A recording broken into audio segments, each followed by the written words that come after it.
Hai semua, balik lagi dengan saya Raisa Kalanabila yang akan membawa sebuah kasus, yaitu kasus pinjol berujung maut. Nah, sebelum lanjut ke videonya nih, jangan lupa di like dan di subscribe. Terima kasih. Suatu kejadiannya di tahun 2022 nih guys. Sebuah tragedi yang sangat memprihatinkan di Jakarta. Seorang Rizka berusia 25 tahun meninggal dunia diakibatkan stres dan tekanan yang berlebihan setelah mengajukan pinjaman online kepada perusahaan pinjaman online ilegal. Meminjam sebesar 1 juta rupiah dengan bunga yang sangat besar, yaitu 30% per bulan, telah menyebabkan Rizka mengalami tekanan dan stres yang berat yang akhirnya berujung pada kematiannya. Nah, kisah Rizka ini yaitu nama samarannya adalah contoh dampak yang buruk pinjaman online ilegal. Awalnya Rizka meminjam 500.000 itu dari satu aplikasi pinjol untuk mengobati anaknya yang menderita leukemia. Namun karena bunga yang tinggi, utangnya membengkak hingga lebih dari 25 juta. Ia terpaksa meminjam dari beberapa aplikasi pinjol untuk melunasi hutang-hutang yang semakin dalam.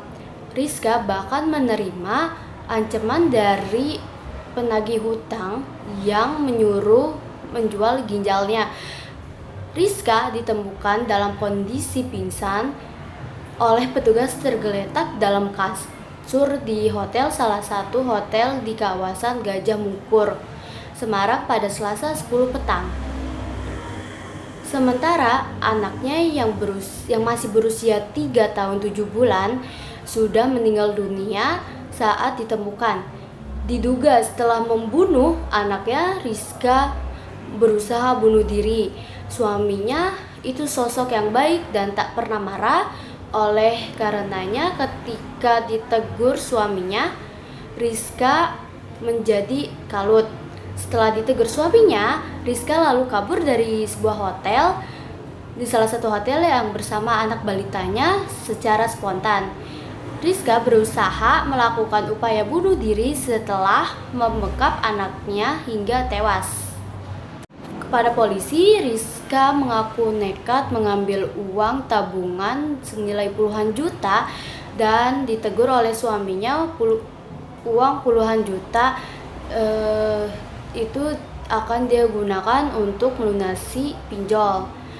Rekeningnya kosong dari 39 juta, sisa 1 juta oleh Rizka. Uang tersebut telah digunakan yang bersangkutan untuk cicilan pinjaman online. Rizka menyebut pihak yang meminjam di pinjol adalah temannya berinisial SS. Tagihan itu dialamatkan kepadanya karena telanjur meminjam identitas ke SS dengan identitas Rizka. SS meminjam uang sebanyak Rp 12 juta, namun karena tak pernah dibayar, tagihan itu membengkak dan kini mencapai 38 juta. Solusinya, polisi kemudian melacak keberadaan SS. Selain itu, teror pinjol yang diterima Rizka juga didalami polisi. Kasus-kasus ini menyoroti bahaya pinjol ilegal dan pentingnya masyarakat untuk berhati-hati serta mencari alternatif pinjaman yang lebih aman.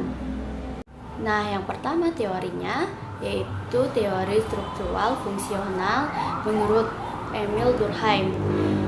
Dalam perspektif ini, pinjaman online ilegal dapat dilihat sebagai disfungsi dalam sistem ekonomi yang menyebabkan ketidakseimbangan sosial. Anomi kekosongan norma terjadi ketika masyarakat tidak memiliki pedoman yang jelas dalam mengelola keuangan sehingga mereka mudah terjerumus ke dalam pinjol ilegal. Yang kedua, teori konflik menurut Karl Marx. Teori ini konflik antara kelas ekonomi yang menciptakan ketidakadilan dalam akses keuangan. Pinjol ilegal memanfaatkan kaum miskin yang tidak memiliki akses ke perbankan formal dan menjadikan mereka korban eksploitasi. Debt collector bertindak sebagai perpanjangan tangan kapitalisme predator yang hanya mencari keuntungan tanpa peduli dampak sosial. Yang ketiga, teori pilihan rasional, rational choice theory.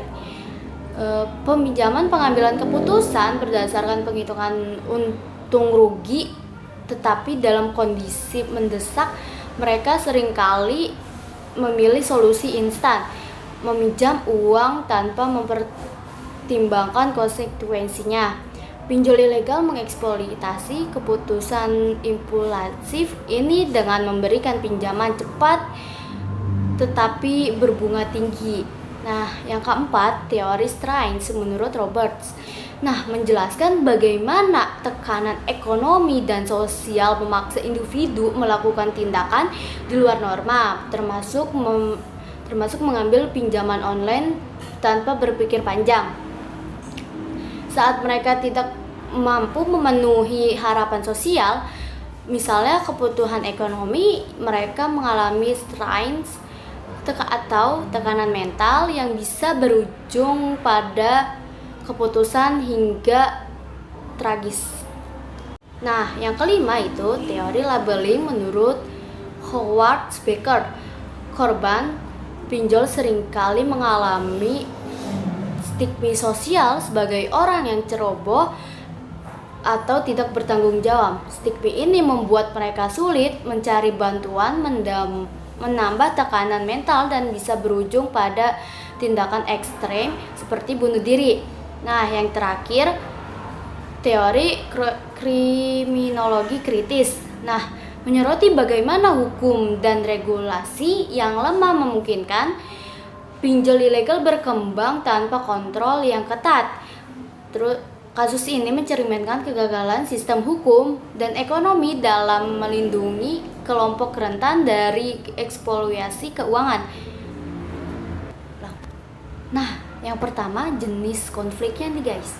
Yang pertama itu jenis konflik struktural terjadi karena sistem pinjaman yang tidak adil seperti bunga tinggi, denda mencekik, dan cara penagihan yang tidak manusiawi.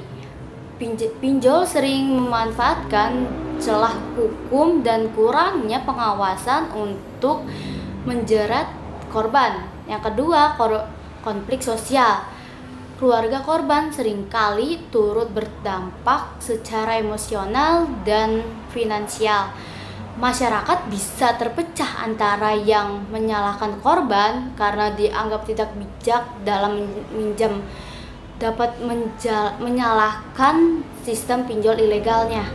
Nah, resolusinya untuk masalah ini yaitu solusi untuk mengatasi konflik ini yaitu pemerintah harus memperketat regulasi terhadap pinjol ilegal dan menindak debt collector yang melakukan intimidasi. Yang kedua, edukasi keuangan harus ditingkatkan lagi agar masyarakat agar bijak dalam mengelola keuangan dan memahami risiko pinjaman online itu seperti apa.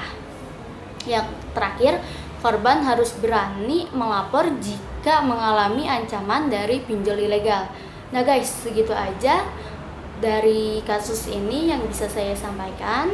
Terima kasih, bye-bye.